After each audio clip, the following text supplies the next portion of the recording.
Let's plan a month together. I thought I would show you, as it is the beginning of a new month, how I reflect on the previous month and how I set the new one up. First, we find January, and I have my monthly planning page all set up here. This is what a blank monthly planning page looks like.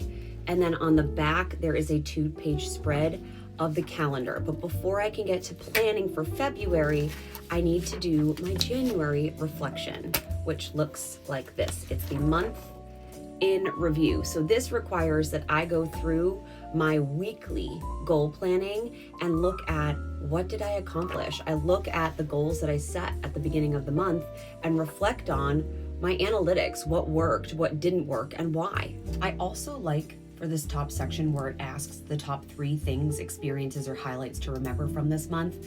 I like to pull up my photos as well to kind of go through the month on its own and see, oh yeah, these are the things that we did this month. And I will tell you, January is one of my favorite months of the year because of the fresh start, but holy moly, with the snow here on Cape Cod this month, January has felt excessively long. I'm so deeply grateful for a fresh turn to the page in February. This part also allows for some gratitude reflection.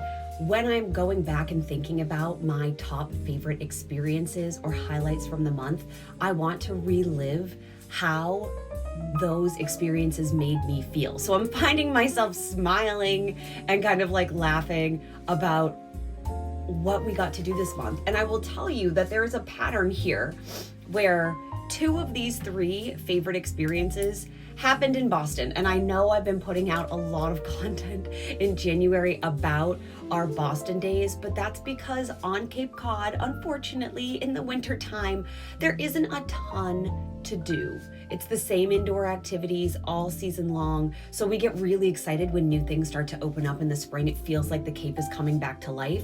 But we have been making intentional trips into the city to do things like go to Putt Shack, like go skating. We went to Little Words Project. We went to the Sea Wonder last night in Cambridge and have some really extraordinary meals. So 2 of these 3 were outside of the house and 1 was in. Now we move on to one of my favorite parts. Honestly, every part of journaling is my favorite part, but it's about goals and habits. What did I work on this month and what was my progress? Like, this is the no BS, black and white. Did you work toward what you said you wanted to do or become?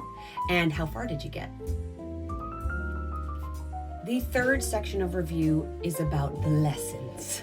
What reminders do you want to be able to reflect back on from this month?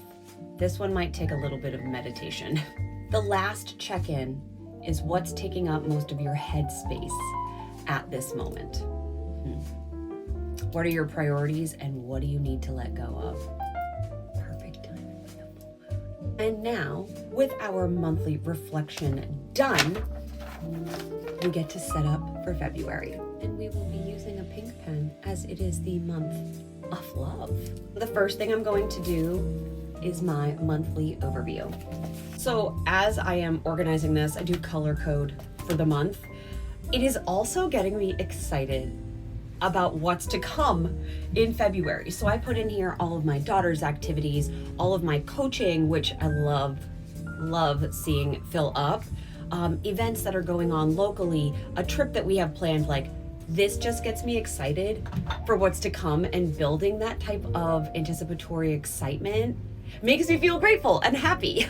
And the last part of this month overview is the monthly planning for February. So if there were tasks, goals, things that I did not accomplish in January, I like to bunch my goals personally in quarters and I roll them over. So there was 1/4 of my goals that I didn't even touch in January because I was busy being client forward facing, which is my favorite part of bariatric coaching. So I'm gonna move that over as a priority for February, and then I actually need to do some review of my annual goals so that I can map out what February should look like. While it's only been a few minutes here, it's been almost an hour in the real world, but I did figure out my monthly planning, and I actually chose to only focus on 3 goals this month, 1 that I carried over from January and 2 that are ongoing, because it is a shorter month and because I am taking vacation for a week. So I don't want to add things into a space where the month is already a few days shorter, and I would like to actually take time off to reset my nervous system for one, or at least a portion of one of those weeks. So now February is all set up. I hope this inspires you to do so. We're all about intentional habit building and routines over here. Give me a follow if you like the planner content, or if you're in the world of weight loss surgery and you're looking at how to live a more intentional life after your surgery ends and the magic begins of getting to live in this new body. So thank you for being here. I love you. We'll see you in February. I hope you're having a great start to the month.